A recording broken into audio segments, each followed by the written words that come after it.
We're real happy to welcome all of you here today. We're getting a little bit of a late start, but that just, I think, intensifies the curiosity and anticipation for a great event for today. And I'll just jump right in. My name is Shirikiana, and I'm co-owner of Sankofa Bookstore. And today we are welcoming two wonderful guests presenting a book called The Golden Apple, Changing the Structure of Civilization Aftermath, Volume 3, published by Red Sea Press. And we are really pushing our online presence. We're hopefully going to have a great deal more of these kinds of events. And we look forward to you purchasing these books online or in the store at sankofa.com online or at our bookstore, 2714 Georgia Avenue, Washington, D.C., 20001. We're open from 10 to 6, 7 days a week, every day. You can come by Sankofa. Because of COVID, we're allowing 4 people in the store about, and people have been very comfortable with that number.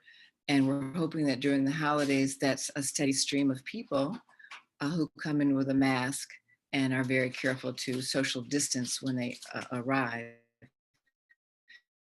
And of course, our track record for shipping online, I think has been pretty good considering how we had to do that very quickly with very little notice before the pandemic. And the holidays is going to be even smoother. So we're busily uploading everything that we can to make sure that you have access to the most wonderful material, I think, that the Black world has to offer in the way of intellectual and cultural materials. So let's go ahead and start today's event. Edgar J. Ridley, an expert on symbolic behavior and its impact on culture, studied and did research at the Radiocarbon Laboratory of IFAN, Institut Fondamental d'Afrique Noire, also known as Cheikh Anta Diop University, formerly University of Dakar, under the renowned nuclear physicist and Egyptologist Cheikh Anta Diop. The research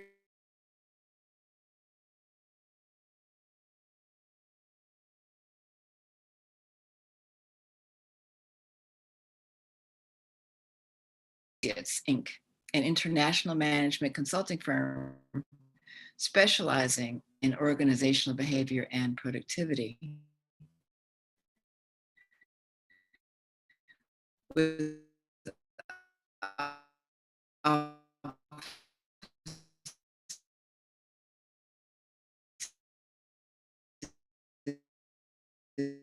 in New York and worldwide affiliates. Mr. Ridley's research produced a concept he titled the symptomatic thought process, the implementation of which transforms human behavior. And we're also really happy to welcome Information and Culture. A native of Cincinnati, Ohio, he maintains his professional and social ties to his hometown by serving as a consultant to several grassroots organizations, educators, and his fraternal lodge, St. John's No. 3 PHA. He has most recently been invited to work directly with Taraji P. Henson and her foundation, the Boris Lawrence Henson Foundation, during their inaugural conference and benefit banquet. And I would like to make sure that our guests have muted or unmuted their microphones.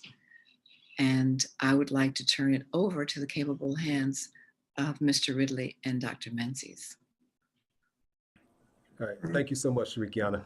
And a big thank you to Sankofa Videos and Books for this wonderful, wonderful opportunity to be in the presence of such greatness.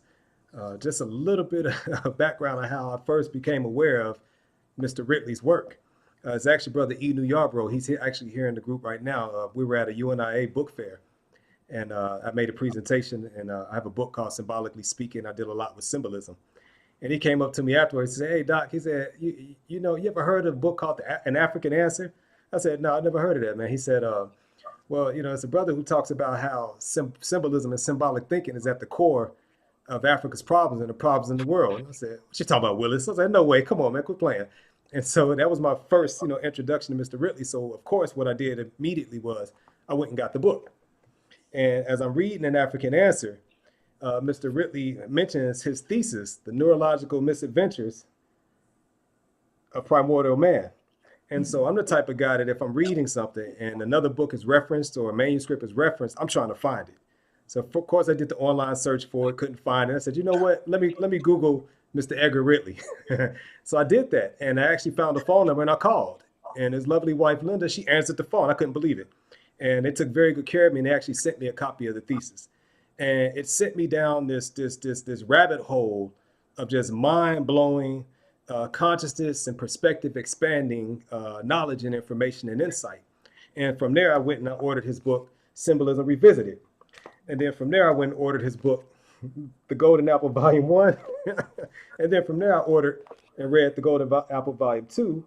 And then Mr. Ridley and Mrs. Ridley, they were so generous enough to send me Volume 3 for tonight's conversation. And that's what we're going to be focusing on this evening.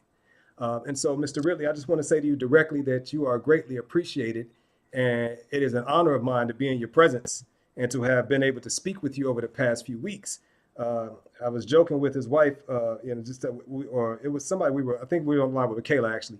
And I was just saying how we're talking like, we go way back, And of course, Mr. Ridley is my elder, but I feel like, we've known each other for so long just based on our conversations and the ease at which we're exchanging information. So I just want to say I'm honored to be here in your presence, Mr. Ridley, and to facilitate this conversation for those who are here with us tonight. It's wonderful being here, and I'm very honored to participate in this dialogue, because this is the stuff that will change the world, period. There's no doubt about it. Yes, sir. And as Rikiana mentioned earlier, Mr. Ridley actually worked directly with Cheikh Anta Diop. Many call him Diop, Cheikh Anta Diop. And he's worked with our brilliant ancestor who is almost single-handedly responsible for bringing certain consciousness and awareness about Africans in the Nile Valley to those of us here in the Americas. And, there's not too many people who can say that they've actually worked directly with the late, great Dr. Diop. And so that's just another. And in our conversation, he speaks so openly and frankly about all of the different greats that he has encountered and actually held conversation and even sometimes debates with, over the topic. And so, without any further ado, Mr. Ridley, I'd like for us to jump right in on this conversation. If you don't mind, just kind of bring us up to speed with how you came to deal with symbolic versus symptomatic thinking, and how you got to the point to where you are right now in your understanding. Well, it wasn't conventional, that's for sure. I always was interested in the problems in the world and civilization. I felt that there was something missing. And I grew up in a neighborhood that in our block, everybody had graduated from college with advanced degrees. We had doctors, lawyers, ministers, dentists, and White House fellows in this block in West Philadelphia, where I grew up. And all of my peers, my brothers and sisters, all went to Ivy League schools. My extended family, Ivy League schools, Princeton, University of Pennsylvania. And so, everybody belonged to, like, mostly Jack and Jill. I don't know whether you're familiar with Jack and Jill, but it's a group for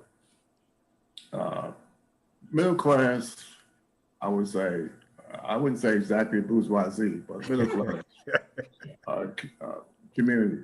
Yeah. And believe it or not, if you were dark, you wasn't invited to be a member. So you can, that was way back, so you can see my age. But I always felt that something was missing in terms of solving the holistic problem that we face in today's civilization. Mm-hmm. And I found that the educational institutions. I'm going to start there because I have a thing about the educational institutions. Okay. They weren't providing the answer that Black people or white people really needed to be human. And I found that, so I went a different route. I went a totally different route. I decided that I will try to travel as much as I could and pick out my professors. I decided that I was really bored in school. They weren't giving me what I want. They wasn't answering my questions. So I would say that I was very, very lucky and fortunate in terms of my education. And of course, traveling to Senegal, West Africa, and to be honest, the only reason I went to Africa to study under Cheikh Anta Diop. He was a nuclear physicist, Egyptologist, a social, physical, cultural anthropologist. So I was very fortunate enough. And I presented him with my thesis called The Neurological Misadventure of Primordial Man. So what I like to say is this, is that most of what the mainline institutions, especially the Ivy League schools, their curriculum is totally wrong. Their basic foundation is wrong. Okay. And that has contributed to the barbaric nature of humanity. And my background is unique, and I guess a part of it is luck. When I got out of high school, I joined the United States Marine Corps, and I ran track, and I was Wilt Chamberlain, the greatest basketball player in the world, was in the same high school that I graduated from, Overbrook High School. And I was really inquisitive. I wanted to solve problems. I saw the general situation, but my main aim was to solve the problem. People can analyze the global situation, but in terms of a solution, that was missing. And I think that's why I went into consulting. It's because consultants are supposed to solve problems. And also, I found that the major consultant firms, all white, they were in Africa, they were in Europe, they were in Asia, consulting with their governmental leaders to how to solve the problems in the world that they want to have dominant people over the world, period. So what I did was I went to the libraries in the world and studied as much as I could. I really wanted to do that. I read the literature of the world. I was able to be very fortunate in terms of reading the literature, and I wanted to do research to find out really what was going on.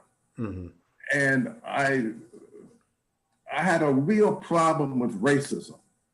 I thought that it's insane to judge people by their color. And that was rampant. Being in the military, I was often called the N-word. And being in the United States Marine Corps, I was often called the N-word. And I was 18 then. And then going forward to 2011, I found myself in Kazakhstan, so it was formerly Soviet Union, consulting. And I was there, I was greeted with people who never saw a Black person in their life. In 2011. And also, not only that, you had to have a bodyguard. There's no doubt about that. So my wife and I, we had a bodyguard and a guide.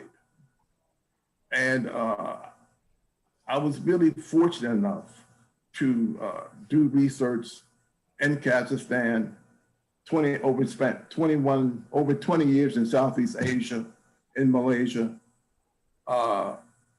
And also, I was fortunate enough to join a think tank, a European think tank, that was really sponsored by the World Council of Churches.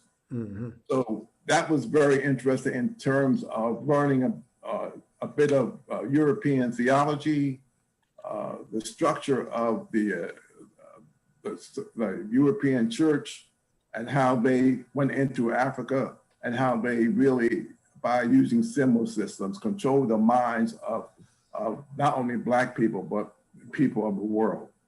So, Mr. Ridley, real quick. I was very fortunate. And one thing I like to say is that what I did, I think you can repeat.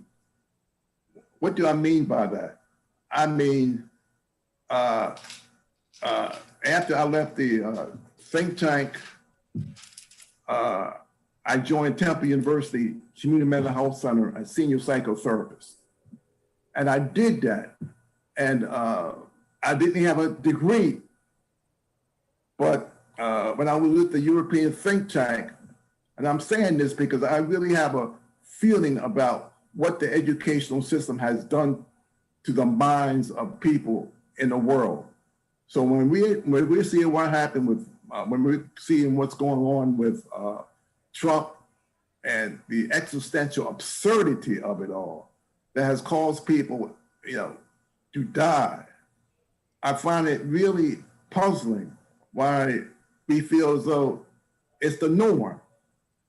So our worst nightmare has happened, in that the mythologies and the superstitions that has plagued people in the Middle Ages and ancient civilizations is with us today. Mm-hmm. In other words, behavior hasn't changed from antiquity in today's world. It hasn't changed. And so what that means is that we're living in a world that insanity has become the norm. And I'm going real quick because there's so much information to cover. Yeah, I would like for us, if I can, just kind of jump in and to kind of steer us towards, I guess, the subject matter and the content matter of the Golden Apple, Volume 3, if you don't mind. Because I hear you touching on some of the points that's actually in that volume. And I would like for us to maybe touch on some of those points in a more structured manner, so that we can make sure that people walk away with, it's full of gems and it's full of nuggets. And I would love for people to be able to walk away with those that I have been able to mine from the text, if you don't mind. Yeah. Okay. And so, you're speaking about insanity being the norm, becoming the norm, and throughout the Golden Apple series, and even from your very first book, The Neurological Misadventures of Primordial Man, you speak about how this symbolic mode of thinking and behaving, as opposed to the symptomatic thinking and behaving, has created what you call this insanity. So if you can, just at the outset for us, as concisely as possible, tell us what you mean by symbolic thinking and behaving as compared to symptomatic thinking and behaving. Great. There's a field now that is relatively new called cognitive semiotics. Mm-hmm. Cognitive semiotics. It's a new field. It was created in Europe. Case Western Reserve University is the best university in the United States who teaches that. And cognitive semiotics is basically the study of symbol systems and its effect on the processes of the brain. That's what it's about. Okay. And one thing we have to understand is that the basis of what we think, the narratives that we use, are basically wrong because of racism and what is taught in these schools. Now, I want to say this. People had a kind of a wrong, they don't have a full understanding of symbols and what they do and the importance of, in terms of humanity. there's a lot of literature out here explaining symbols and what they do. John Dewey, who was European, the father of really critical thinking, professor at the University of Chicago, he was a professor at the University of Chicago, said this, and I want to repeat in terms of what he said because it's so important. John Dewey said that a solution was found when symbols came into existence, but the invention of symbols is doubtless by far the greatest single event in the history of man. Without them, no intellectual advance is possible. With them, there's no limit set to intellectual development. Symbols is so, the scholars will tell you, symbols are so in tune with Homo sapiens that Terence Deacon, one of the top brain researchers, had renamed Homo sapiens as Homo symbolicus.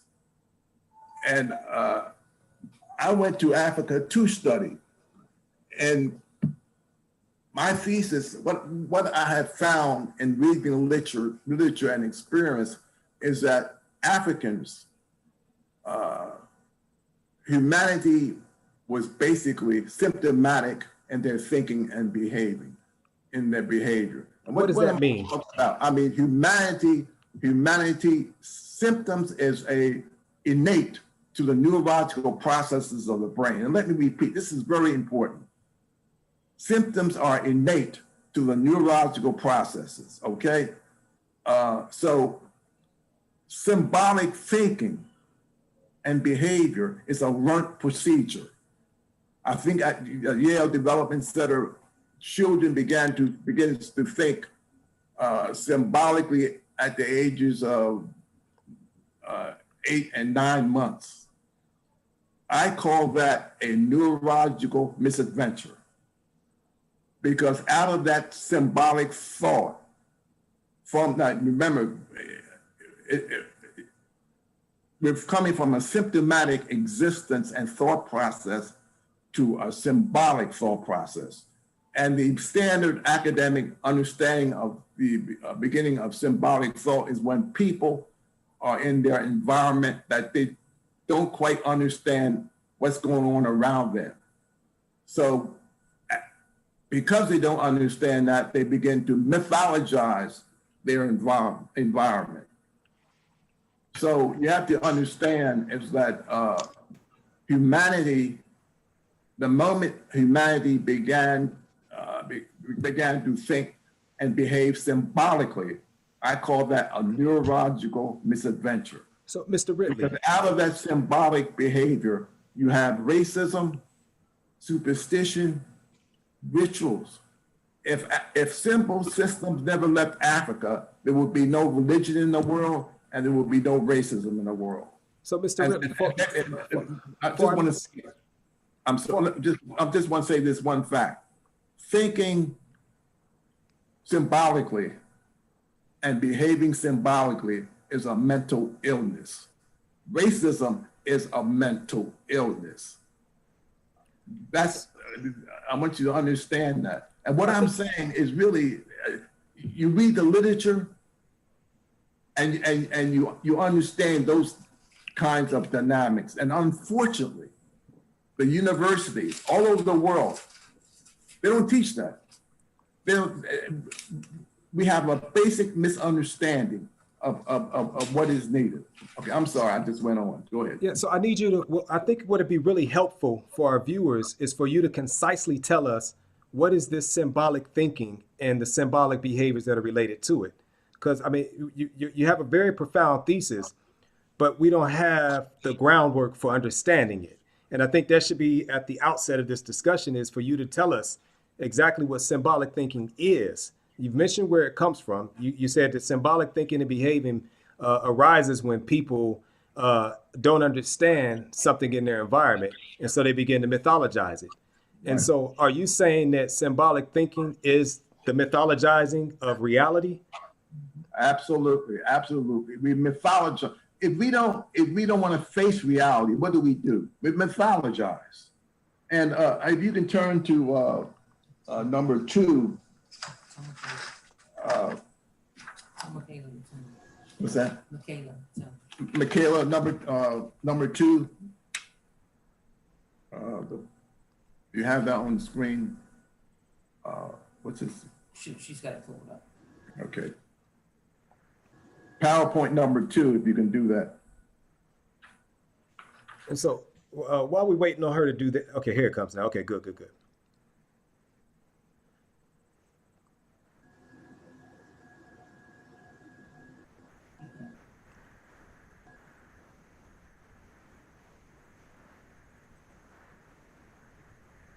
Yeah. I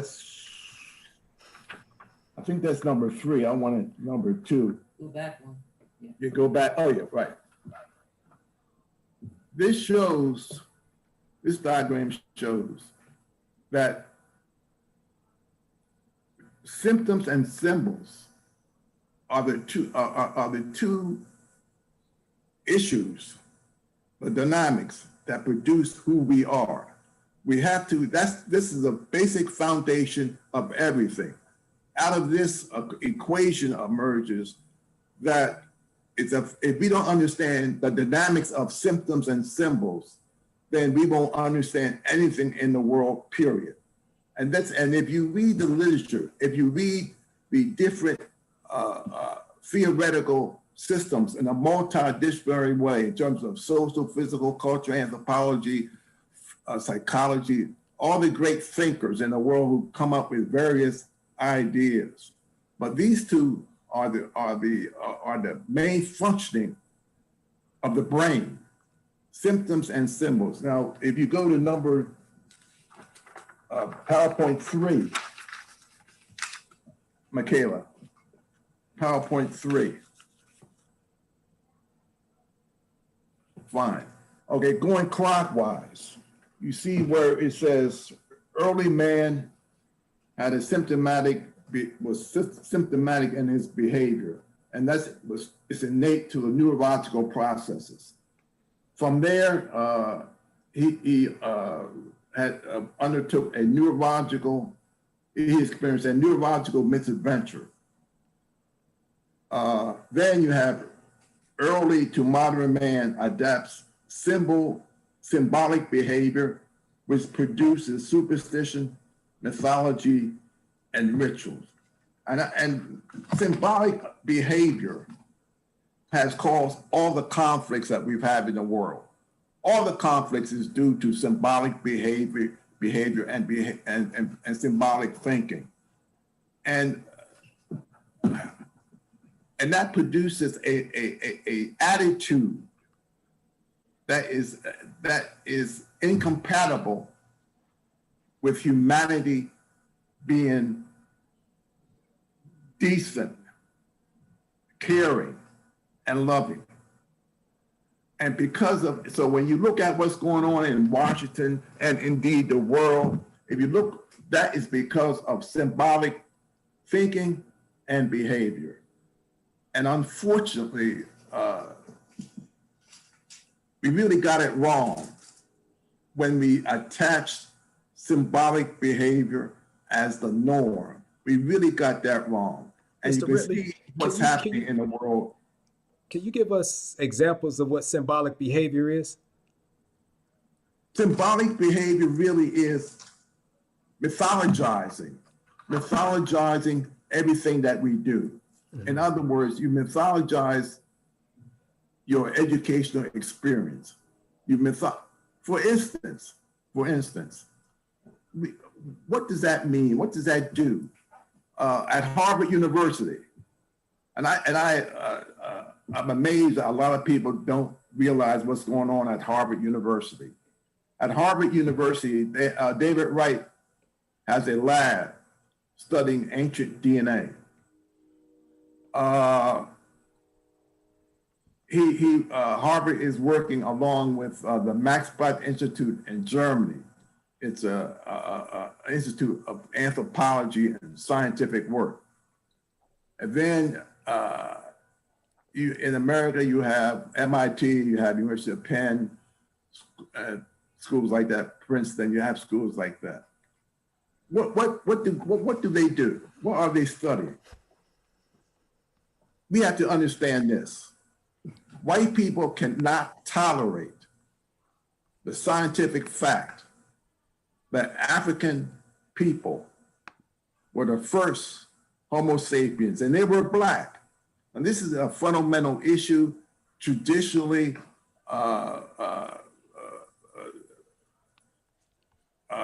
anthropology, the genome, the DNA has proven that fact.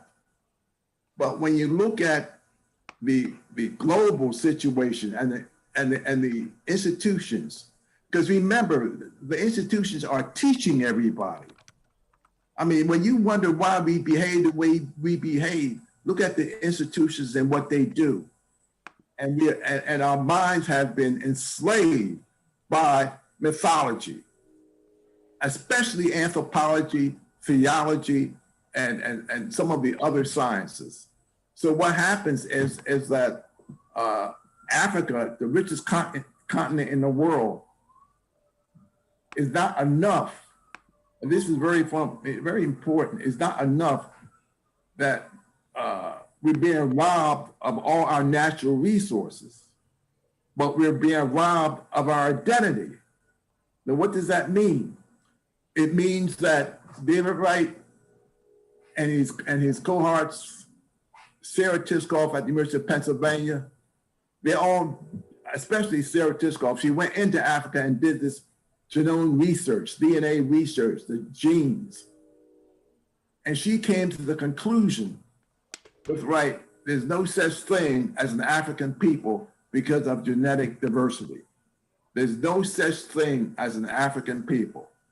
And she said that because they want to rob Africa of their identity.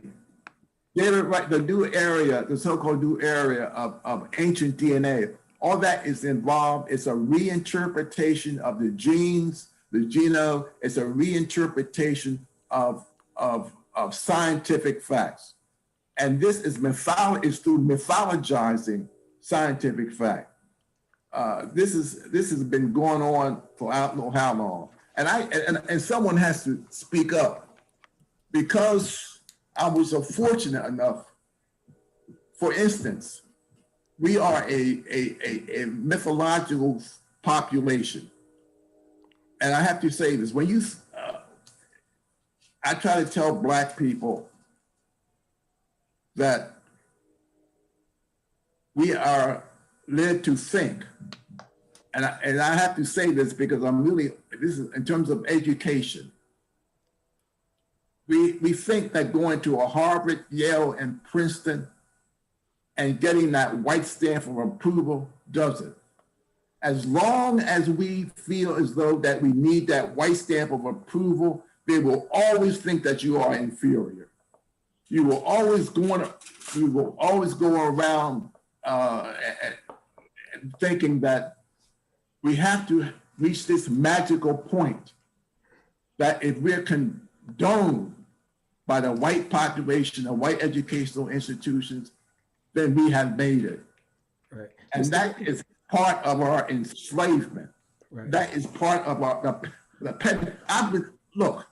I've been fortunate enough to study under Paula Fury, Ivan Illich. Those two are the two greatest names in the educational field. Pedagogy of the Oppressed by Paula Fury, Ivan Illich. These people are well known. With my wife, who's working on her doctorate degree, by the way, her thesis is my concept, the symptomatic thought process, the neurological intervention promoting a man. I have to say this, that when she mentioned Ivan Illich and Paula Fury on this doctoral program, the professors didn't even want to teach that. They want to tell you what they feel that you should know to continue to control your mind. Right, good. Mr. Ridley, let me jump in here because I want to transition us into the specific discussion on the Golden Apple Volume 3. Now, you have as a subtitle of their book, Aftermath. Why did you name it Aftermath? Okay, Okay.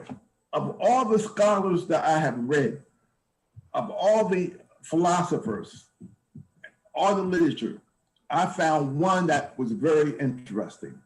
And by the way, he was introduced, I found out about him through Dr. Ben. Everybody knows who Dr. Ben is. Dr. Ben Yosef Ben Yakinen, the Egyptologist out of Harlem, New York, the late Dr. Ben. I read James George Fraser, Golden Bough, his 13 volumes. James Fraser was a professor at Cambridge University. He was a social anthropologist. He was known for, in his 13 volumes, explaining how mythology, by way of symbol systems, engineered the behavior of humanity from Africa all the way to the modern day, through magical thinking, through superstition, and through mythology. It's a well-known book. Everybody has read it, and everybody knows about James Fraser and the Golden Bough because he covers everything, especially comparative religion. Now, why is this so important? Because behavior is the engine that runs everything. You can't do anything without understanding behavior and why people do what they do. That's a basic understanding. And what gets me the most is when I see these pundits on television talking about using words like biracial, using words that words that usually are used in these educational institutions, and they're used out of ignorance. And one thing I'll say about symbol systems and symptoms, usually the standard procedure is this.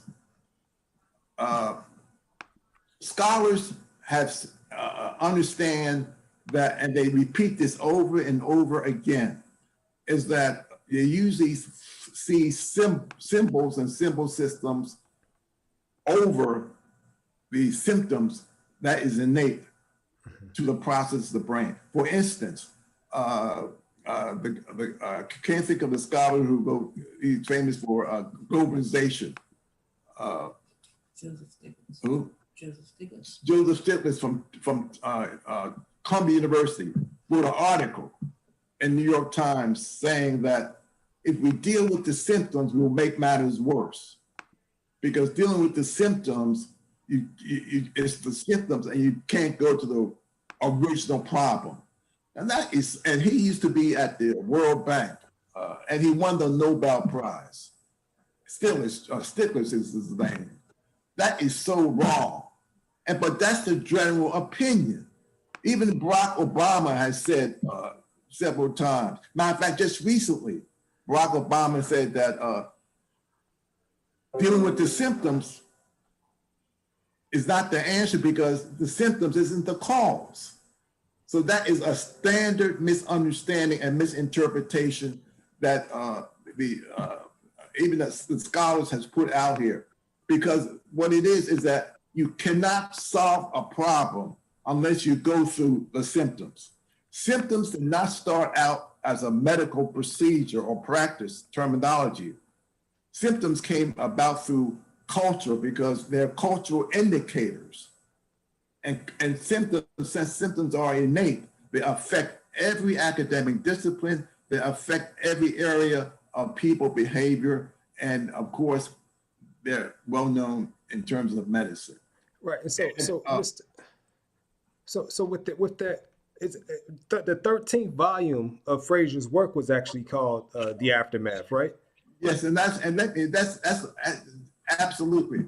And the 13th volume, to show you, Fraser deals with Africa throughout his volumes, but the 13th volume, he really goes strong with Africa.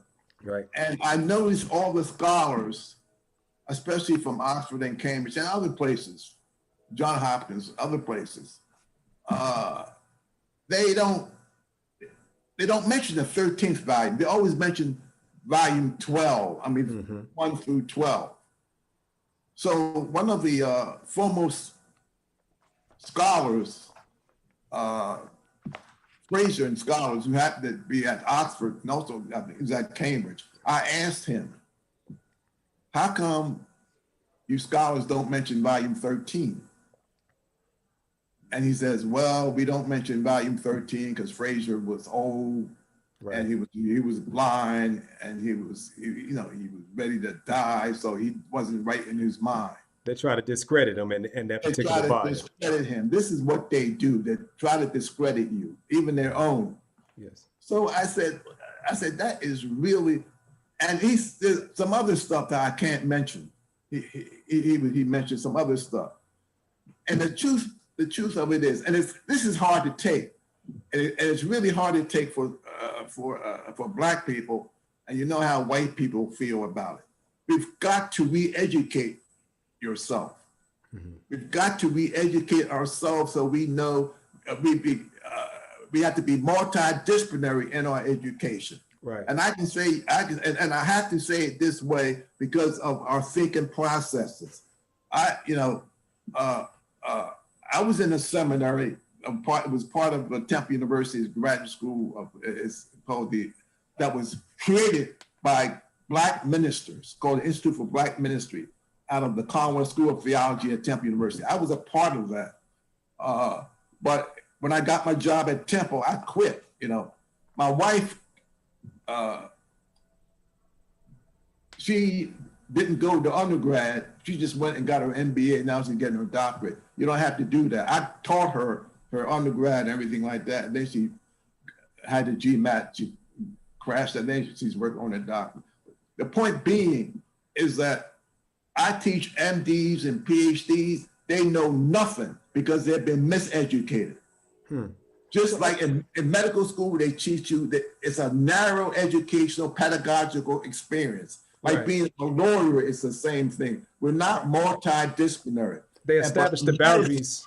They establish the boundaries of the paradigm, and they hold to it very firmly to make sure that you don't get a chance to expand your thinking and understanding of concepts to keep you locked into a limited functionality. That's right. And it's unfortunate, but I plead to Black people, study as much as you can, and your education is, you have to take advantage of your education.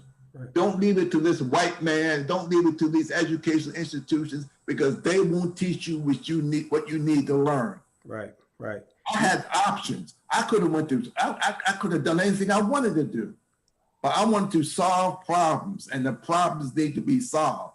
Right. You said in the introduction. The biggest thing for me is to see that we are functioning in a civilization that is sick.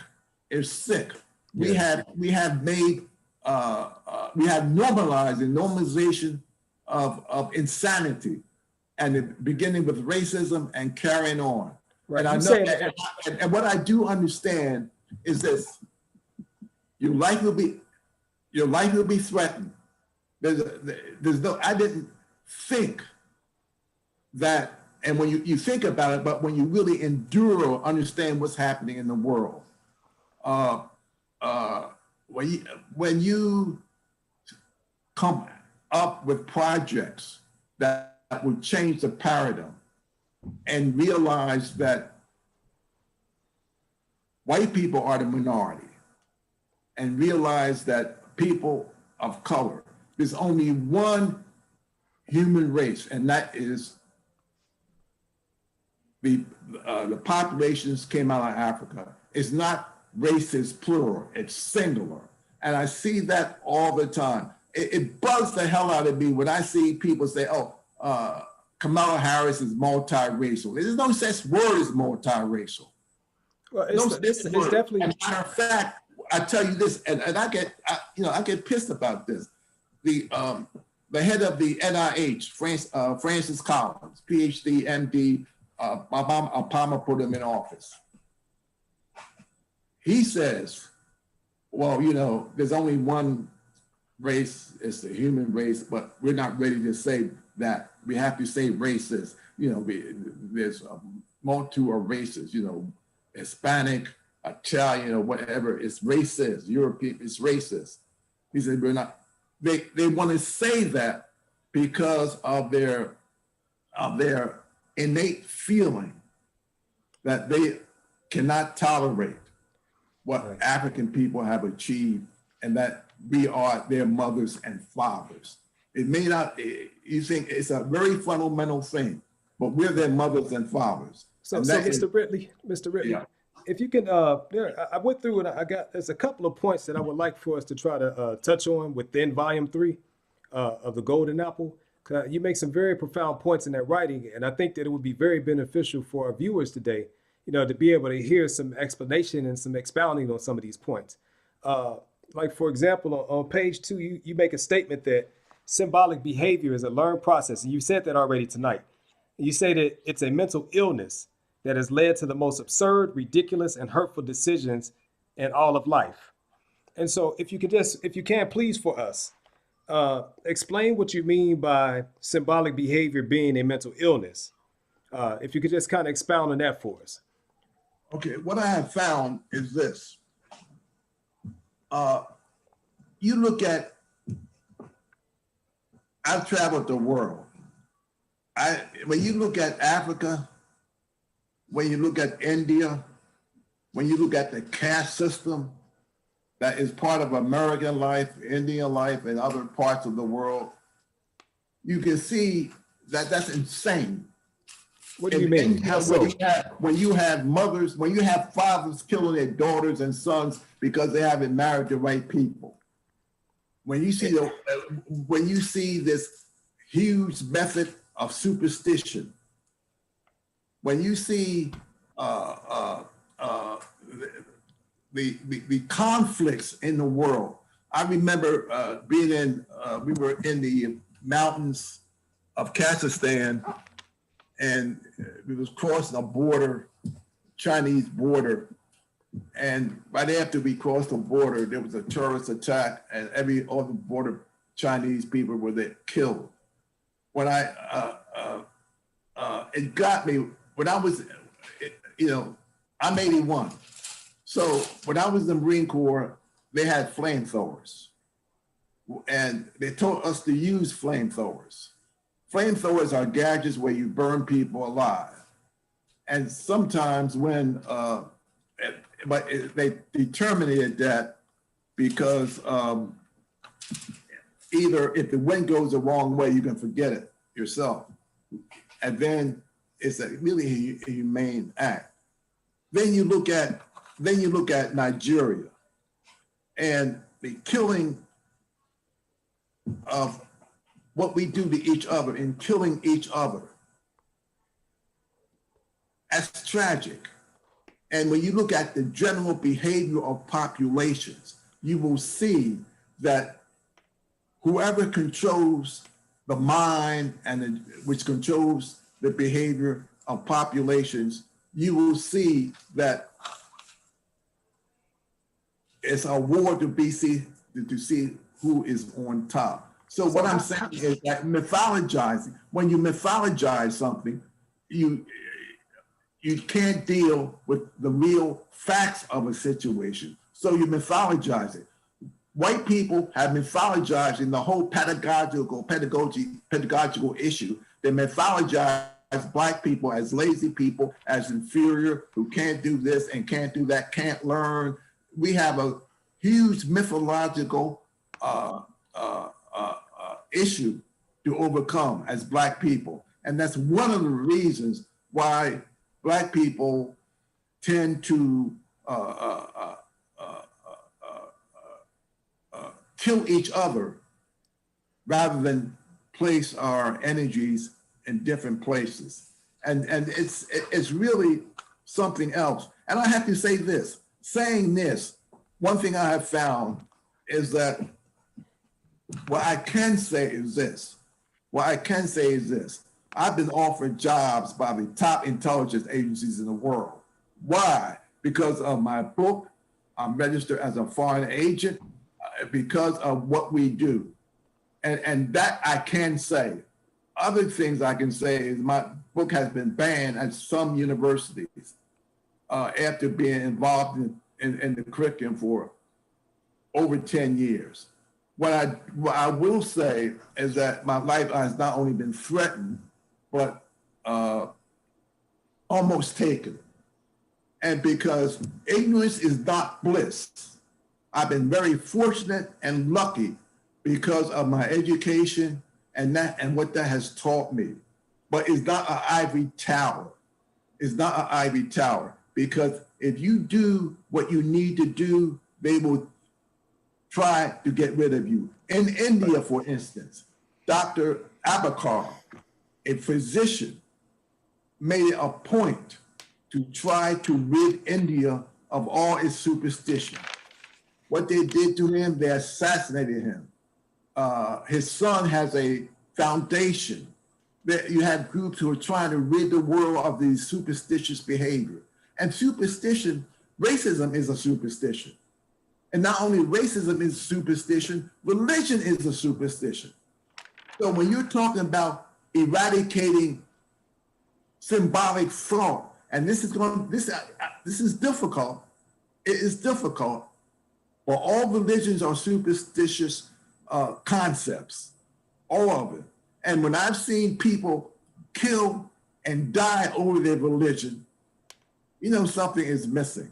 So we have to deal with the facts, but the facts are this: people are scared. Come on now, people are scared, and rightly so, because it takes a lot of courage to understand those kinds of dynamics. But mythological thinking, symbolic thinking is a mental illness that is destroying the mind and behavior of humanity, period. Right on. Okay, let me jump in. That way. Got you. So for those of you all who are just joining us, we are here speaking with world-renowned consultant, author, philosopher, and deep thinker, none other than Mr. Edgar J. Ridley. We are today discussing his book. It's the third installment of The Golden Apple, Changing the Structure of Civilization Aftermath. This is volume 3. And his main premise is that symbolic thinking and behavior is at the core of all the issues that human beings are facing in the world. And that in order to relieve ourselves of that insanity and of that brutality, we need to shift our thinking and behaving from a symbolic form into a symptomatic form. And Mr. Ridley, you talk about the major theme is this whole notion of symptomatic neurological sampling. And so if you can, tell us what this symptomatic neurological sampling and symptomatic thought process actually is. And how do we shift ourselves from the symbolic, how do we abandon, because you say later in the book that it's for us to abandon the symbolic way of thinking and behaving in order to adopt the symptomatic thinking and behaving. And in that instance, you refer to his church bell experience. You said that he had this church bell experience that had him shift, his understanding of reality. And then if you can, just tell us about that whole symptomatic neurological sampling and the thought process, symptomatic thought process, and that bell experience. Right. I'm glad you went there. Scholars, especially from Oxford University and especially from Cambridge, Fraser taught at Cambridge University his whole life. Fraser has been criticized early in his work because of his idea and his criticism about religion. There's been top scholars around the world who have tried to interpret the Golden Bough. There's a lot of books written about the interpretation of what Fraser tried to accomplish by his critique of humanity and the symbolic effects of the behavior of humanity.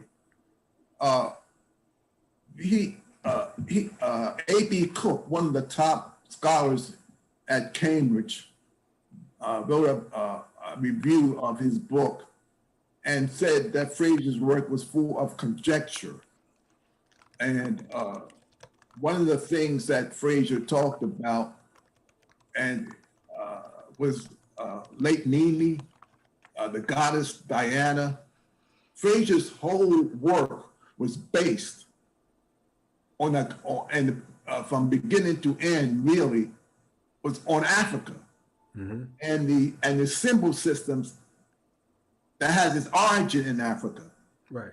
And he's known for his critique of Lake Nemi and goddess Diana, and also the sacrifices of humanity and how people killed each other in the Dark Ages. And now Lake Nemi is in France, is that correct?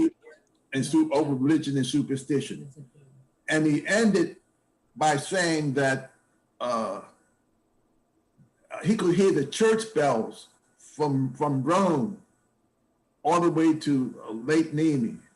And people, scholars criticized him, saying, well, that's a myth. You can't hear those church bells because it's so far away. And also, he was really known for the mistletoe. We don't have enough time to go into the critique.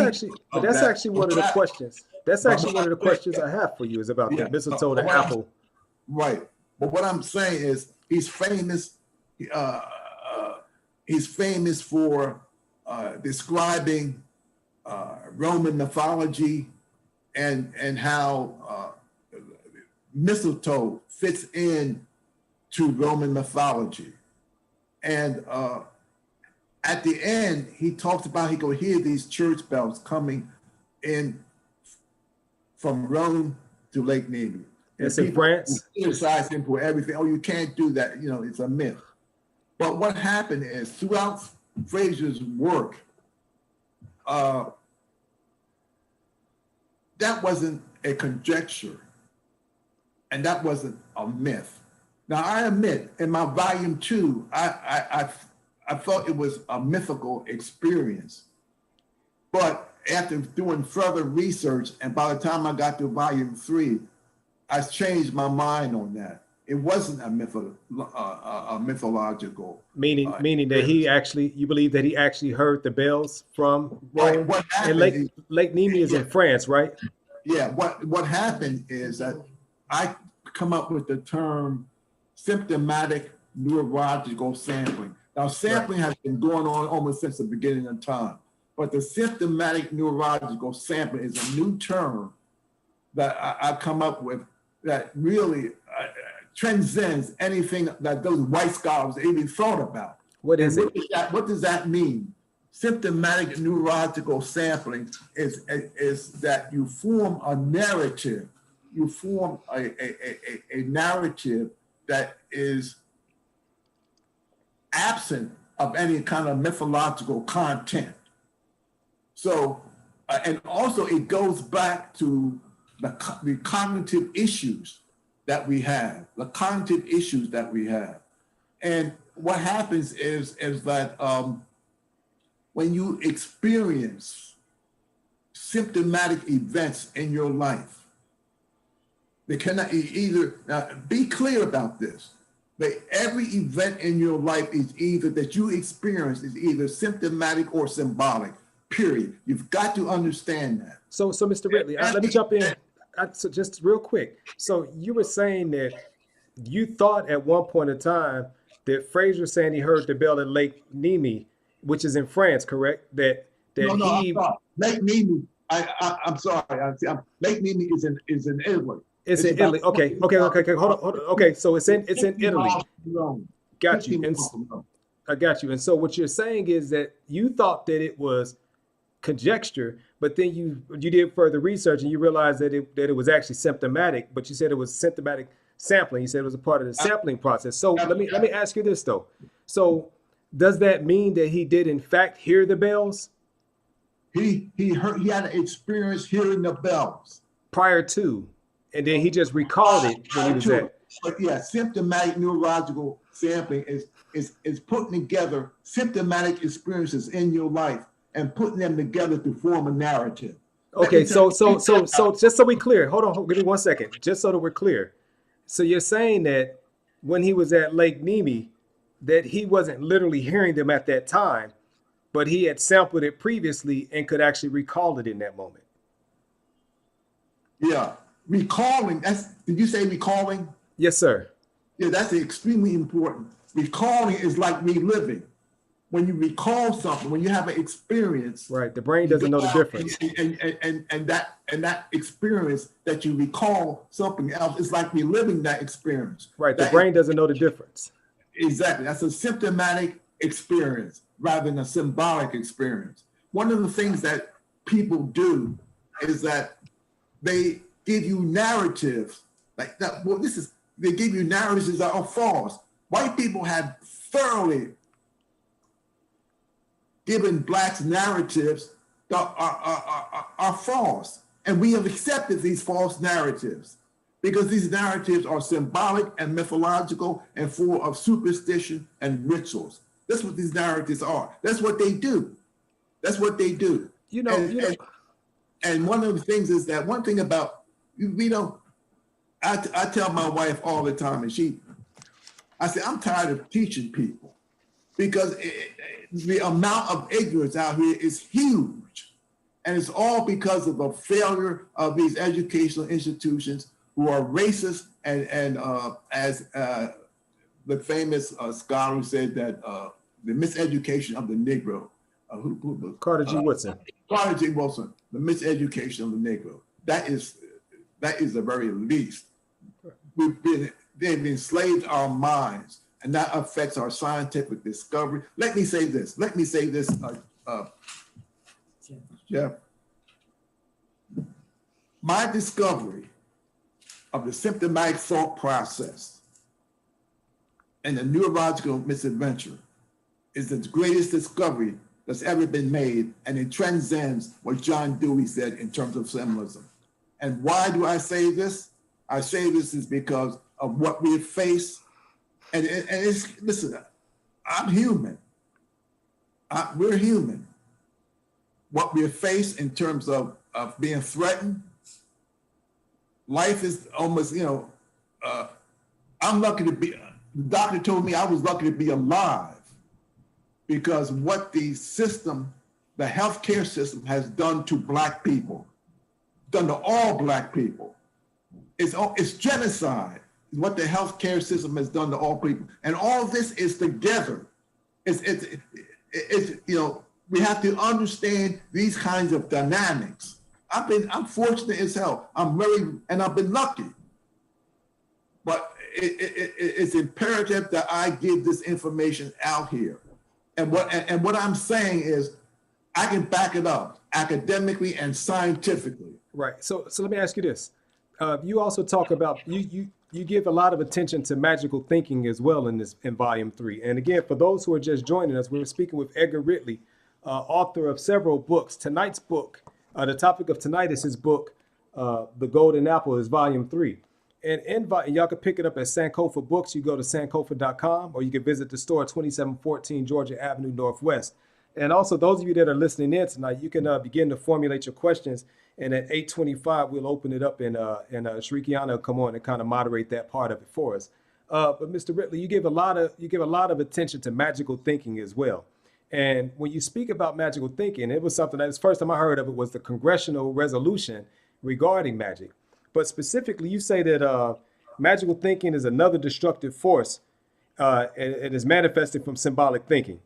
And so when I first read that part, I immediately thought about the movie series Harry Potter, and how, if you notice throughout that movie series, it's all about magic, but there are no Black or African schools of magic featured when they have all the different schools coming from around the world. And not only that, but the movie theme, there's a particular term called Muggle, Muggle, that translates as a human that does not know magic. And so it's actually made itself into the real lexicon. You can find Muggle in a dictionary now, but as a human being that doesn't know magic. And so with the congressional resolution that gave all these accolades to magic being at the core of art, you talk about how magic can be traced from, what did you say, magic to religion to science. I've often thought that modern chemistry is actually, chemistry is a modern manifestation of magic, is how I've often seen it. But so when you talk about magical thinking, and its danger and detriment to human being and civilization, tell us what you mean by that and why that's such a big deal. Oh, okay, because is being used quite a bit now.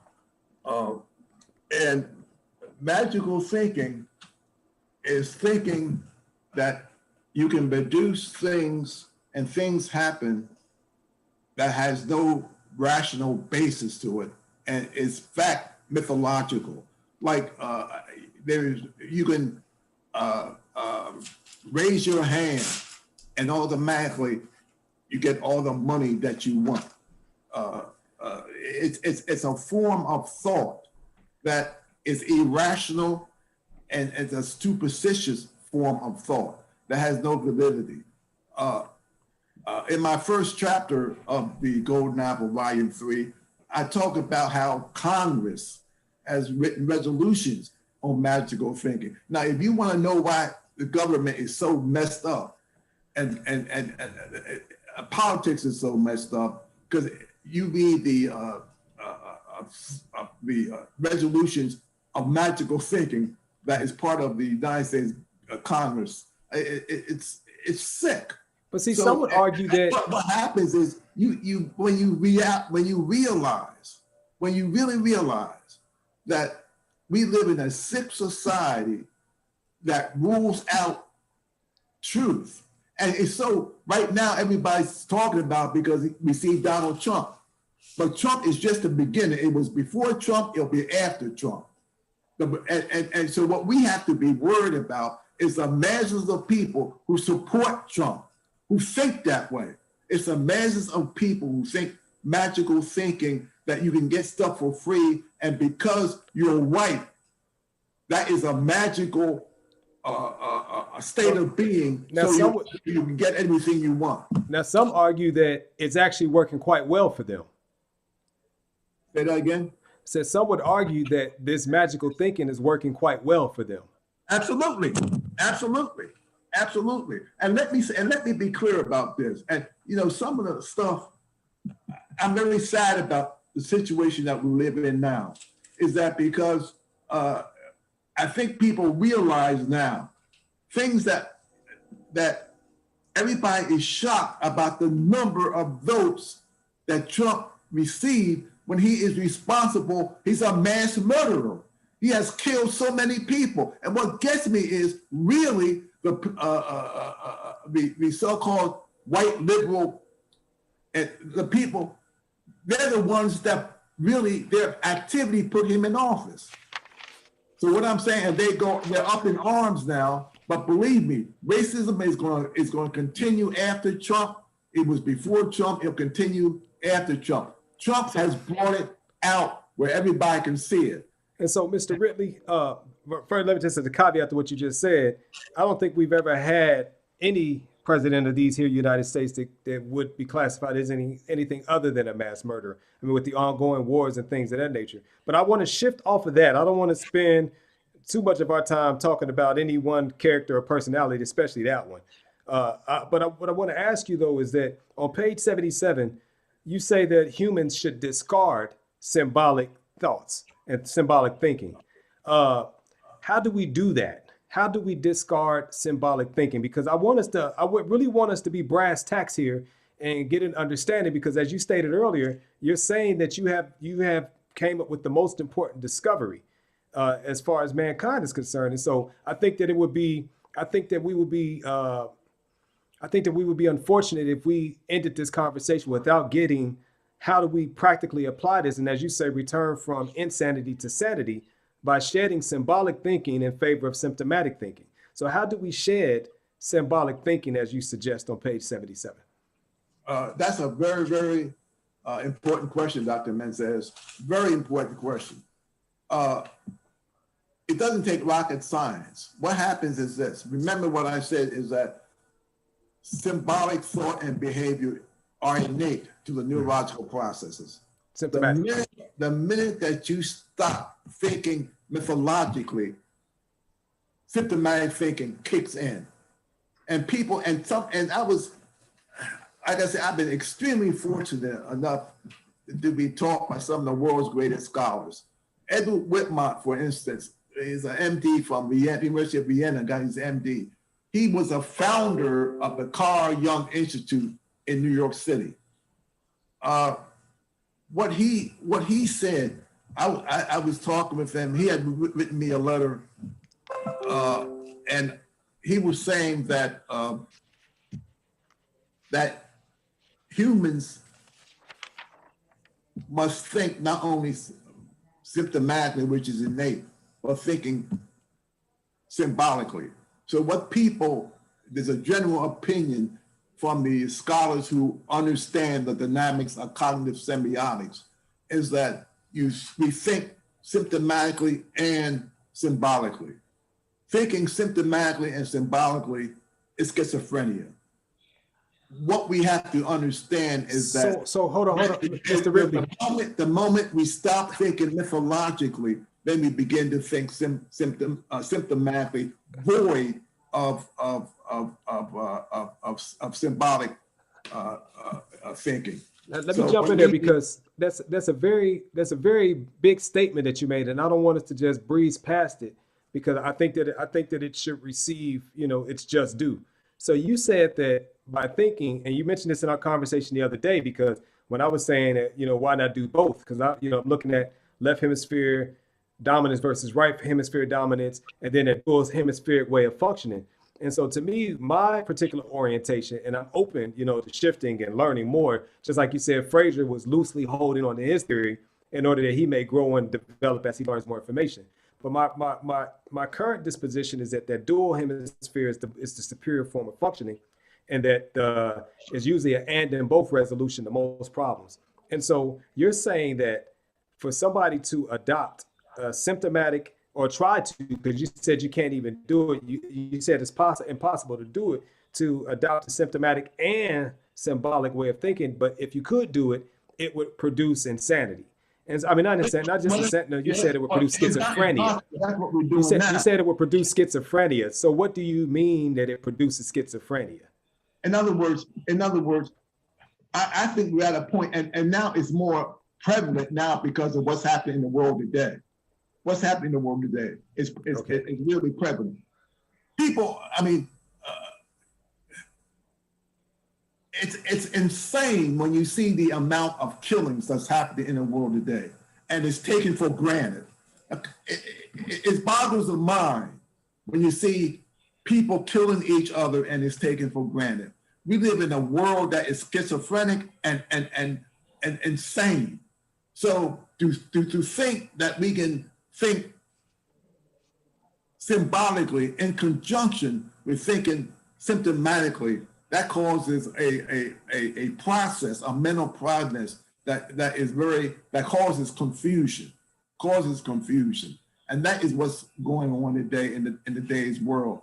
And so you get people, the suicide rate. You got the suicide rate. Black people are committing suicide more now than ever before. The general population is committing suicide like never before.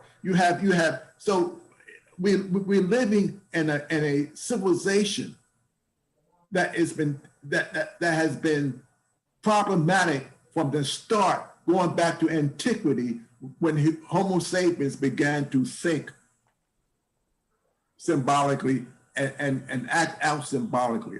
And that's one of the reasons why the scholars today feel so strongly about symbolism. Symbolism is extremely important because it affects every area of our life, beginning with birth until the end. That's what symbolism does. And that's why John Dewey said it's the greatest discovery in human history. But that greatest discovery in human history has murdered and caused hunger and just caused acts that are really inhuman. So when you experience, and what gets me is I've seen acts that are inhuman that are accepted as the norm, and that's unfortunate because the people who commit these acts affects them mentally also.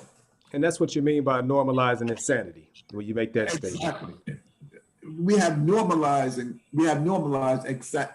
insanity. Now, one of the things that Fraser did in volume 13, I really urge everybody to read volume 13 and his foreword. He said this. He said that everything that he said that is theoretical, and if he's proven wrong, he will take back. But the facts is what will be with us forever. We've got to rid humanity of its superstition and its symbolic intent if civilizations are to survive. What Fraser didn't do was come up with the solution. I've come up with the solution. And the reason why I say that is because I'm a Black man who've come up with the solution to solving the problems of the world. I can say that because of the arrogance. If you're a professor, and I've got it with me, people have white people have said, or in the educational institutions where you have Black professors, engineers, have to write books to receive tenure, and the people tell them that, who was your publisher? And they mention their publisher. No, that publisher doesn't meet our standard. I don't. A huge amount of so-called professional people have come up to me, doctors. Who's your publisher? Africa World Africa Red Press. Oh, who are they? They not, they cannot conceive of Black publishers, the Black media. They know that's powerful. I did it all the time. And this is what we have to fight against. So, Mr. Ridley, I started a publishing company with my first book, and I've been slighted and so-called academically and intellectually shamed for it. But when I ask some of the people who are published with the big companies to get an excerpt from one of their books, they've got to get permission from their publishing company. And so we've been thoroughly trained and indoctrinated to value, as you stated earlier, the white methodologies and the white perspectives and even the white worldview.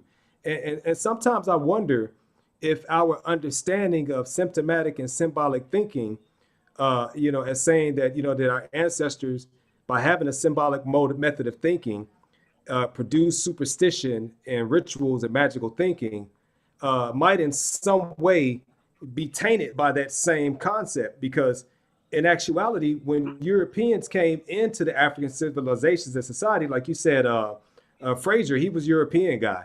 And so it's just like when Carl Jung and Sigmund Freud ventured into Africa to study African spirituality, they could only take away the insights and information that was in their worldview that they could comprehend and understand, which was far from the totality of it.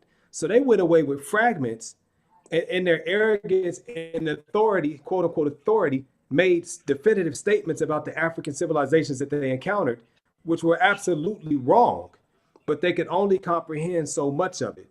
And so when Fraser says that, for example, he was speaking about a civilization, I read it, you quoted it, it may not have been a Fraser quote, but you quoted somebody as saying that there was an African civilization who said that their priest literally embodied the spirit of the tree, and that they had to kill that priest in order for the spirit of the tree to transition to his successor. And that was the European understanding and perspective of the African worldview. And I can't help but to think that their perspective is going to more times than not be limited, which means that everything that they therefore derive from that limited understanding is itself going to be incorrect. And so I maintain, like when I first read An African Answer, and I was driven, I started writing a response. And I literally was writing a response. I still am going to write the response. But it's part of our conversation when I was saying that, that both the unification of symbolic and symptomatic is probably going to be closer to our actual resolution of our problems than going as far as only symptomatic and trying to get rid of the symbolic. In our previous conversation the other day, when you had asked me, well, how can symbolism be used in a beneficial way?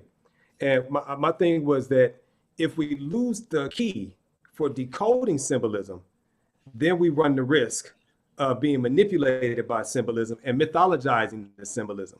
But if we maintain the key for decoding symbolism, then what we have in our hands is a powerful tool of transmitting great volumes of information very efficiently and very effectively, and under the cloak and seal of the secrecy that then keeps people who don't have the key from interpreting it. And I think that, as you said earlier, I think that's how Europeans are manipulating Africans worldwide, by making us forget and lose sight of the fact that we can interpret symbolism to our benefit. And then they tell us to just listen to our interpretations and don't you worry about it. And they maintain their superiority over us. Very good. Excellent, Jeff. And the frustration for me is this. When I see a Black woman from South Africa being named Dean of the School of Architecture at City University. Mm-hmm. And then her credentials are impeccable. Right. In terms of the standard that whites set up. Then she says, I resign because this happened about a month ago. I resigned because I received no support from the faculty or students, and I'm treated so bad that my heart, my health is at stake. Yeah, stress. And later on, they have a conference about racism, and nothing happens. To me, that's not only unacceptable, but it should be fought in such a way that it will never happen to another professor again. Mm-hmm. But it's like sliding under the rug. Nothing's going to change. And I can understand that because, listen, it takes courage, and everybody's human, and they're afraid of their jobs. They're afraid of starving to death. There's so many things they're afraid about. But I tell you now that it's got to stop, and we have to somehow come up with the courage to stand up and fight against this racism. Because what they will tell you, racism will always be with us. Check this out. Racism will always be with us. It will be never eradicated. Right. Symbol system will never be eradicated. Check the academic disciplines. Check what they're writing about cognitive semiotics. Mm-hmm. And it can be very confusing to some people in terms of that discipline, in terms of how it's interpreted. Right. But I'm saying right now, at some point, we got to break this circle. At some point, we got to break this circle and begin to work together, like you're doing, Jeff, with your associates. We have to realize that it may cost us dearly, but it's better than living the way we're living now. It's better than living the way we're living now, which is totally insane. And if I may interject, I think that's a perfect segue to go into the Q&A section.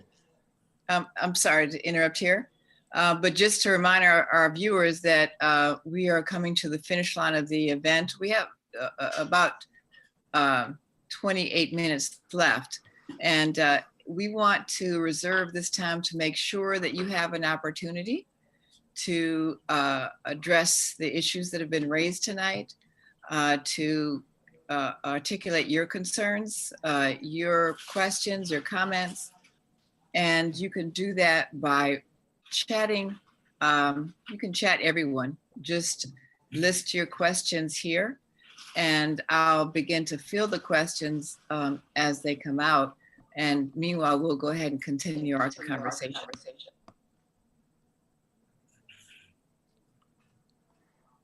Okay, it looks like there may already be a question over there, Sharikiana. We do have a question about Bitcoins. And the question is from Will Habdi. Any thoughts on the concept of the characteristics of Bitcoin, on how it relates to African value transfers, on how we can use it? I didn't hear the question, I'm sorry. Oh, The question is your thoughts about Bitcoin, and does it have characteristics that may help African value transfers, and how we might be able to use the Bitcoin? What is it? Bitcoin, it's virtual money. yeah, not yeah. real money. You know, there's various ways now in terms of currency, and people, and this is very important because of the value of the stock market, the value of currency, and how to gain capital. What happens is this, is that no matter, the important issue is power. If you have power, then you can decide what currency you want to use. And you can dictate what currency you want to use. So if you have power, then what you can do is you can decide what your currency will be. So I would say that will always be a secondary issue. People are continually coming up with gimmicks about how to use certain kinds of methods that they can use to transfer currency from one place to another place, from one geographical area to another geographical area in terms of the amount and so forth. People at the World Bank and IMF both sit down and try to use currency and methods of currency and to see who can control other people. This is what they do. And that's one of the reasons why Stillers came up with this whole program of globalization. I say that our immediate goal now is to gain power. And the only way you can gain power is to revolutionize your thinking processes. Then you can decide your own currency and the method you want to use to gain what we consider as wealth. But when you look at Africa, the richest continent in the world, that's a paradigm. That's a perfect paradigm. Africa, the richest continent in the world. Do you realize we cannot utilize our own populations to utilize that currency that's in Africa, that wealth, that great wealth in Africa? We can't do that. Our behavioral patterns are such that we have to go outside of Africa and beg for other kinds of currency so we can survive as a people. That's totally unacceptable. That's totally unacceptable. What we have to work on is what I've been talking about this evening, changing our attitude, our mindset. Then we can come up with various gimmicks and methodologies in terms of currency. But right now, forget about it. We have to regain our minds and change our behavioral pattern. One thing about, and Dr. Mentes was very right about that. The African answer. The African answer grew out of my thesis when I was at Cheikh Diop University that I presented to Dr. Diop. The African answer, and that came out of the neurological misintervention primordial man. Africa, I've gotten calls all over Africa, especially Nigeria, wanting the African answer because they realize that it's a fundamental issue that they have to change their behavior patterns. All the oil in Nigeria, all the wealth in Nigeria is not helping Nigerians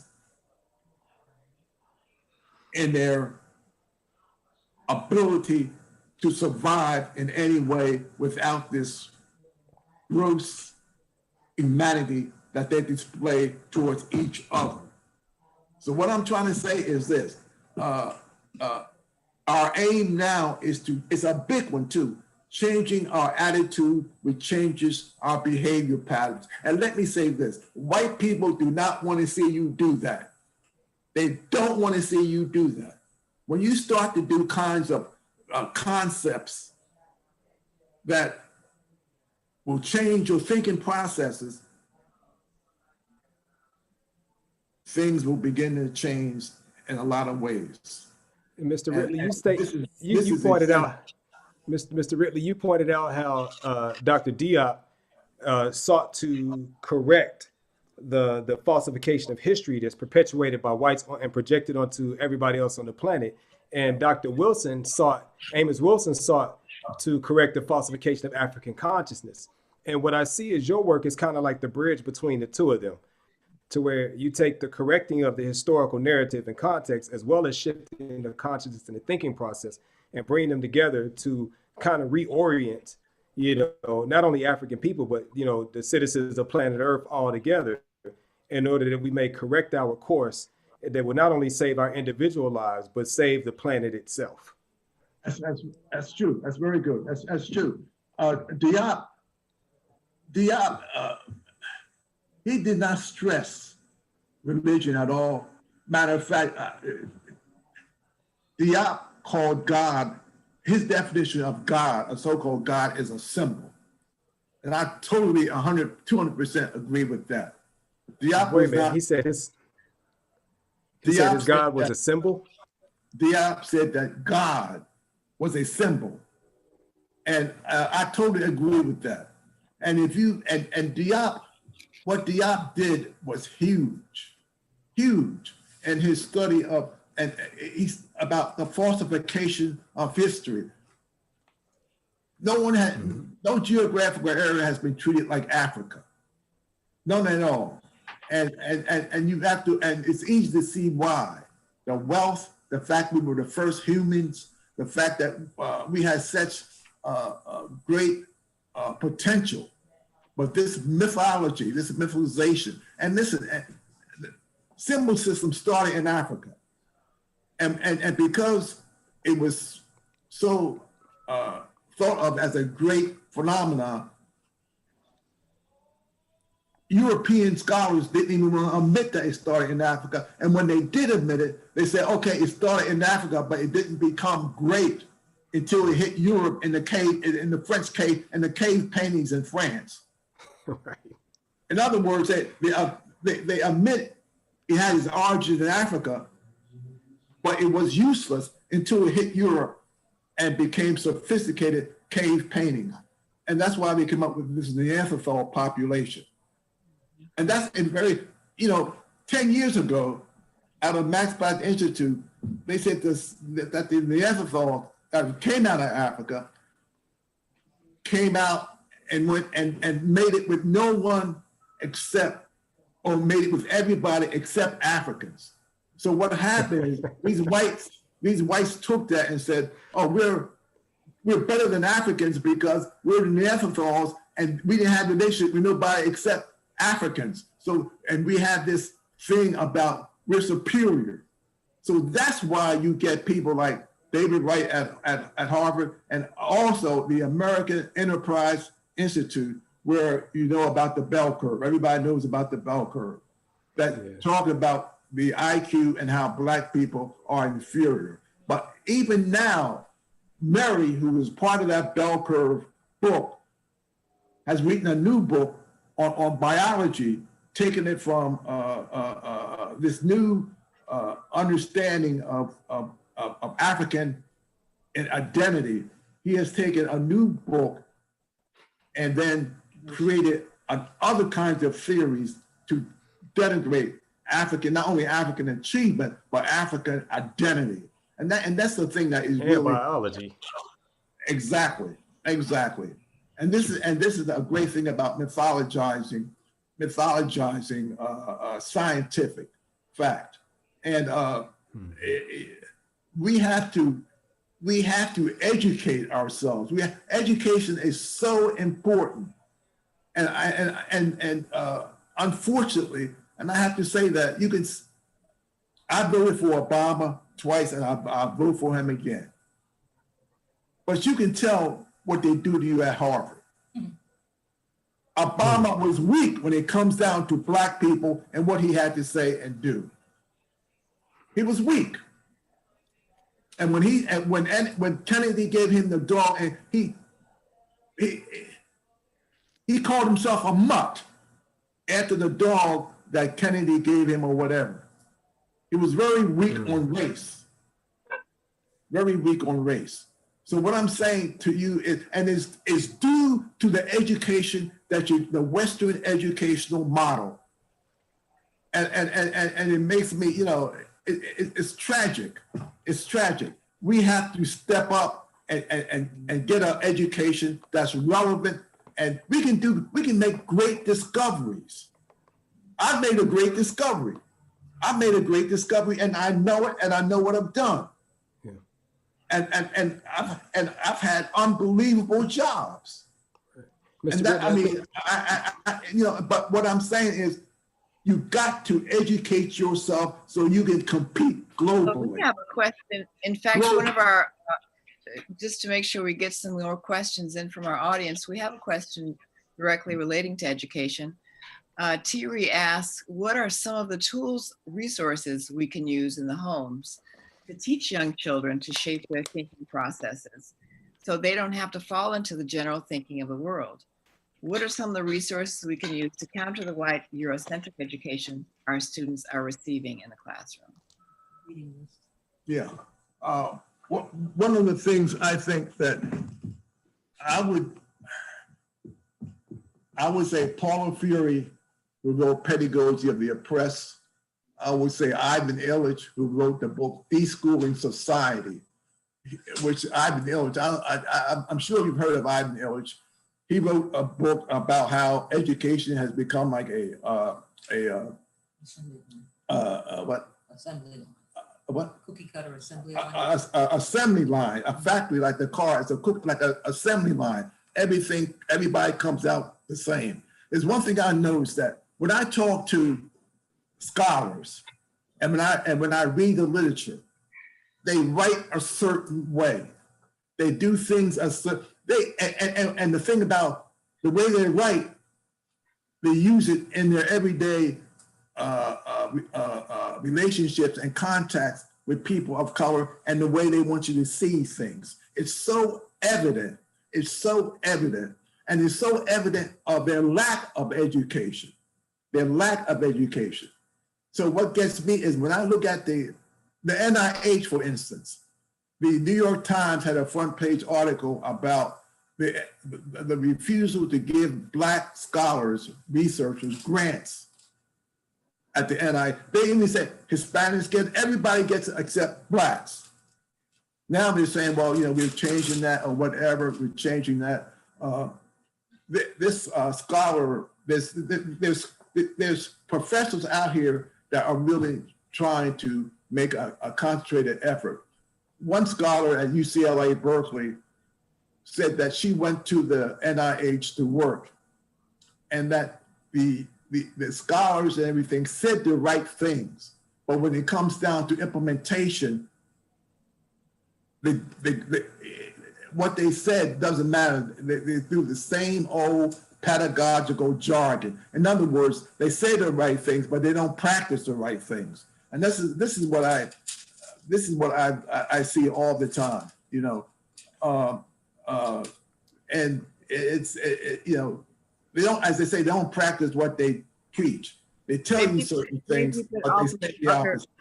Maybe you could offer Mr. Ridley some other titles that people ask. Okay, I will tell. My wife just told me, read my books. Read my books, starting with An African Answer, Symbolism Revisited, and the 3 Golden Apple, Values of the Golden Apple.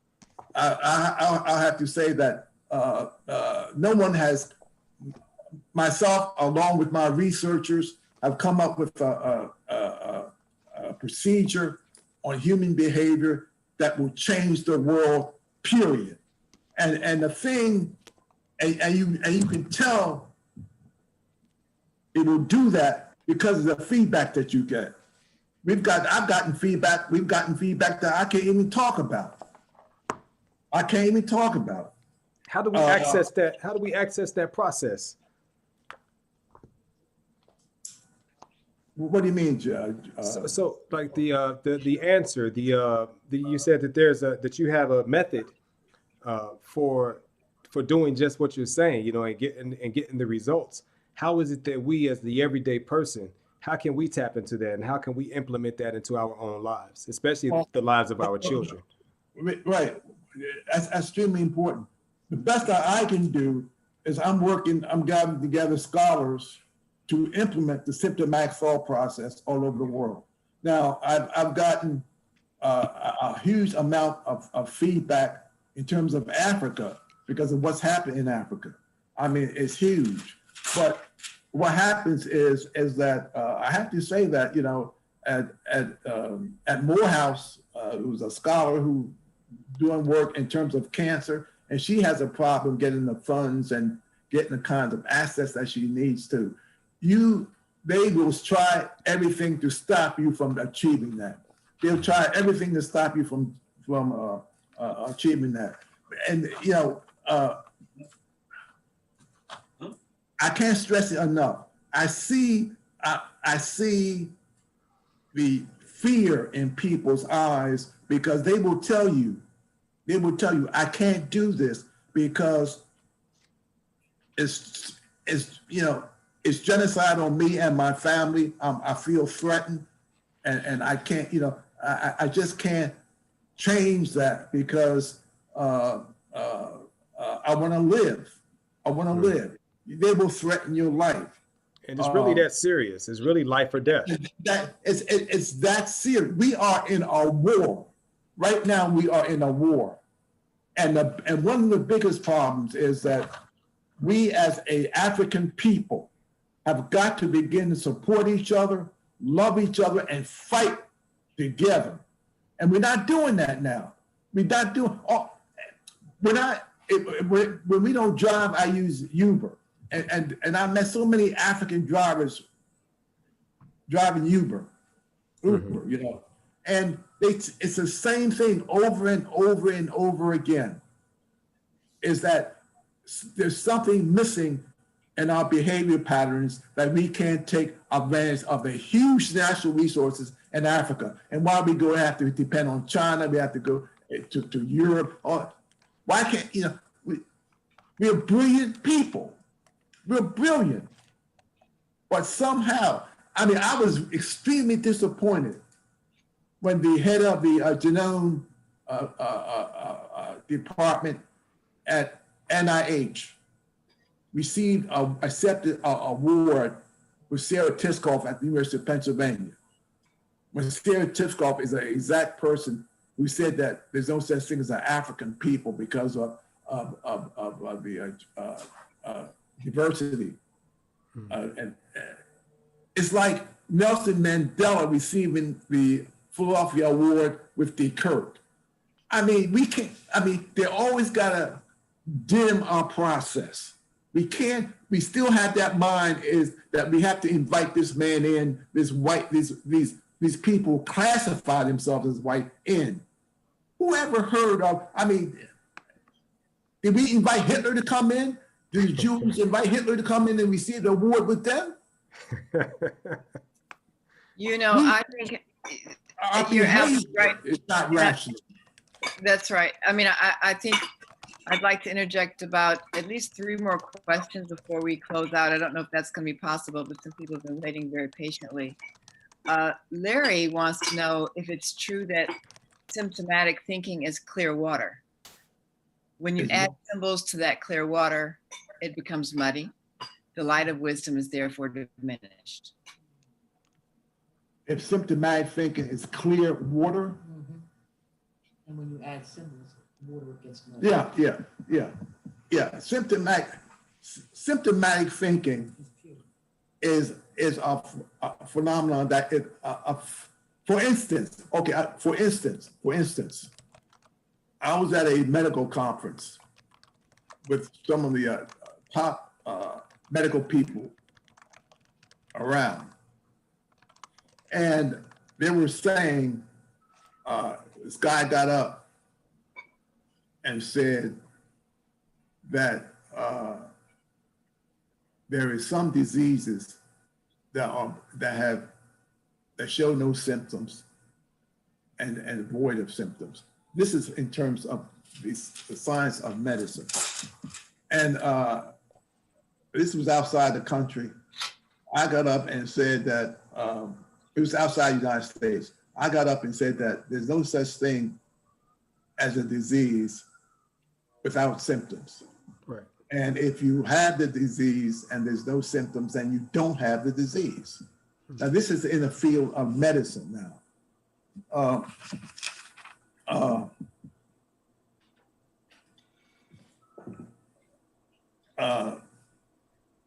Symptomatic thinking is pure now. I'm saying what, because I have a hard time hearing. Symptomatic thinking is pure and is void of any superstition, mythology, or rituals. It's void of that. Superstition, mythology, and rituals are all created by symbolic thought, period. And that's very important to understand. It's not contaminated with anything else, you know, because it's void of symbols. So when I said that, the lecturer, one of the top scientists, agreed with me and introduced me and my wife as top scholars. And I appreciate what he did. And I'm one, you know, because I contradicted him at a scientific meeting. So what I'm saying to you is this: it's hard. I feel, see, for me, it's hard to take that most of the stuff that we've learned is false, and that it affects our creativity. That's the main thing. It affects our creativity. And my wife and I have these discussions because I said, oh, well, you're going to get your doctorate. And when she tells me about the textbooks and what they say, I mean, it really bothers me how we are still enslaved mentally. We are enslaved people mentally. When you figure out what's going on in Ethiopia, what's going on in Sudan, what's going on in South Africa. I mean, when you see, I love Africa. I'm an African myself. I love Africa. White people cannot identify me as anything else but an African. They cannot categorize me using their philosophical methods. One of the things that Chancellor Williams, Chancellor Williams, the great scholar from Howard University who wrote The Destruction of Black Civilization, he said something that was very telling. He got his PhD from University of Chicago and went on to Oxford to do postdoctoral work. He said that these white scholars, when they're presented with the exact same information he has, they come up with the complete opposite interpretation and conclusions. Right. That is due to symbolic thought. White scholars mythologize scientific facts across academic lines and come up with their interpretation. Chancellor Williams thinks symptomatically, and that is why his conclusions are the opposite of these white scholars. Leo Hansberry, who was a professor at Howard University, everybody knows, the father of African history. When he was at Harvard studying for his doctorate, and George Reisner, you all know who George Reisner is, who was a so-called expert on the Sudan, was a professor. And when Leo Hansberry mentioned that the Egyptians were a black people, a black population, Reisner said, no, you're wrong. And Leo Hansberry said, I'd rather accept the testimony of the people who was there and experienced that than you. Reisner blackballed him all over the world. He tried to get his doctorate. Leo Hansberry tried to get his doctorate in Europe, could never get it, never got his doctorate because he was blackballed. White people will do that to you in various ways. In various ways, they will do that to you. That's what happened to Leo Hansberry. And then we all know the story about what happened in terms of the funding and everything. I'm not going to go into that. But see, this is what they do.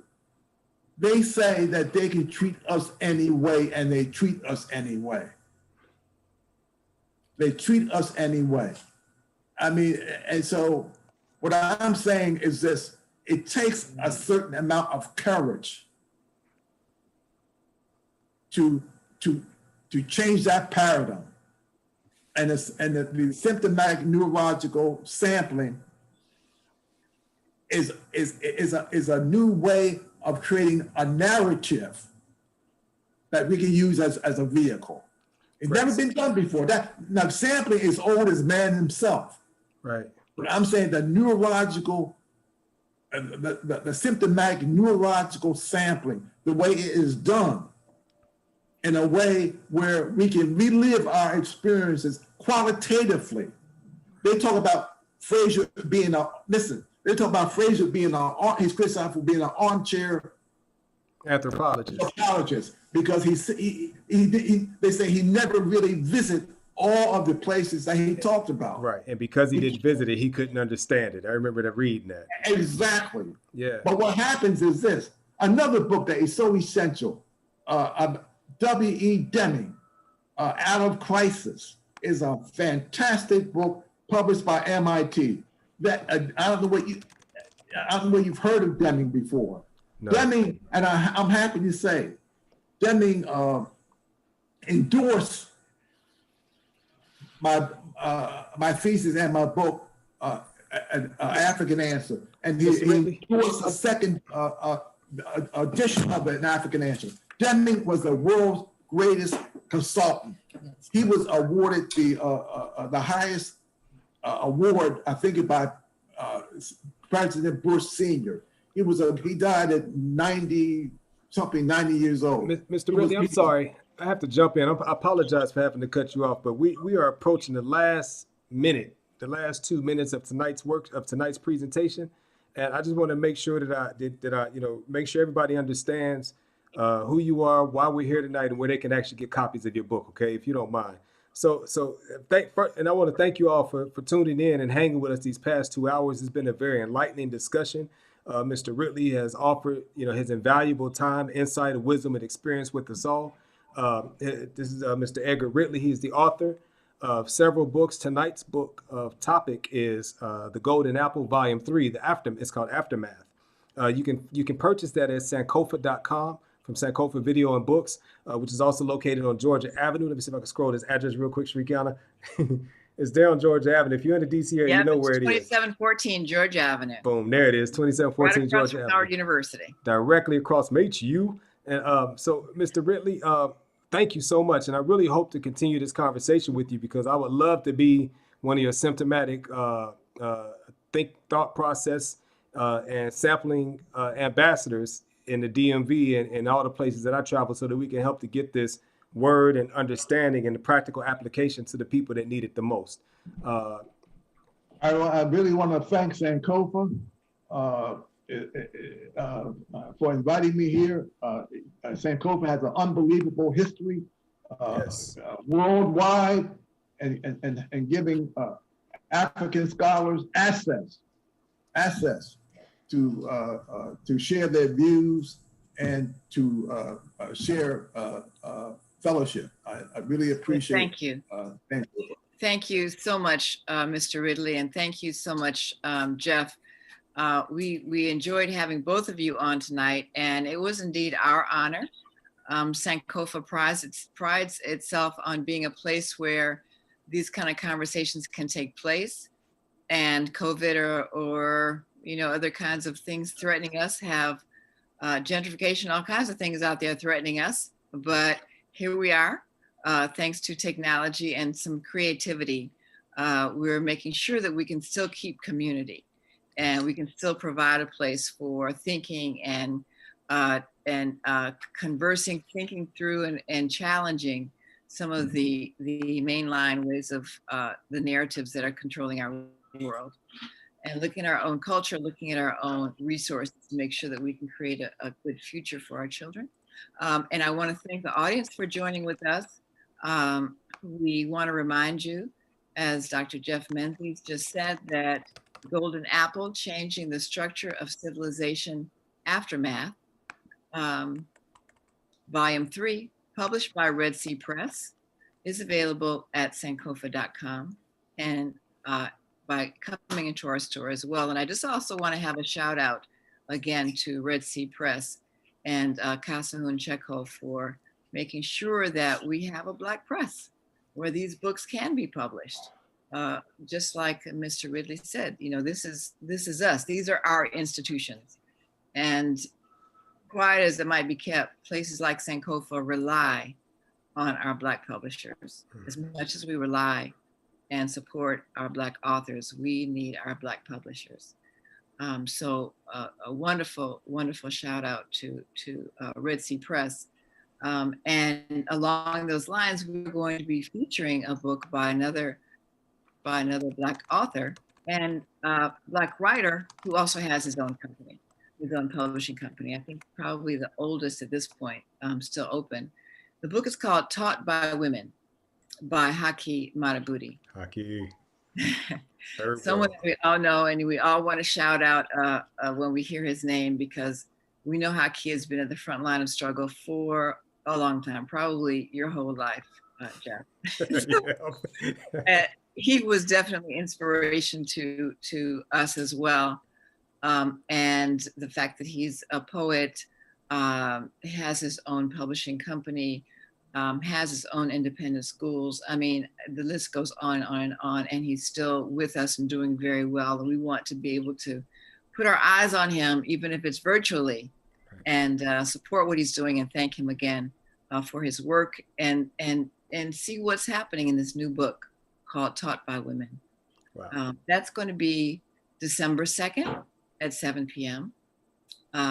Here virtually where we are now, whatever this is called, that's where we're going to be. And that's December 7th. And I believe that's also at 7 p.m. Another event that we'll be having is Entozaki Shange's posthumously released book called Dance We Do. A Poet Explores Black Dance.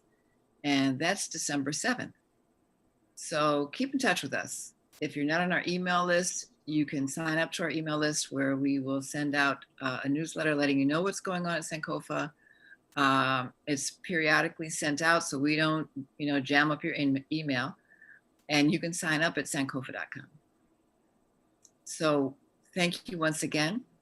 I hope I haven't forgotten anything. I just want to thank you, Jeff, also for your wonderful handling of this program. You were invaluable as well. Your insight into the material, of course, and understanding and appreciating Mr. Ridley was very helpful. Appreciate the opportunity. The best of luck with your own work as well. And I'll just do a shout out for Symbolically Thinking. Thank you. Great job, Jeff. Great job. Right. Thanks, Mr. Ridley. I look forward to talking to you some more. Okay. Stay safe and take care. We'll see you next time. Thank you.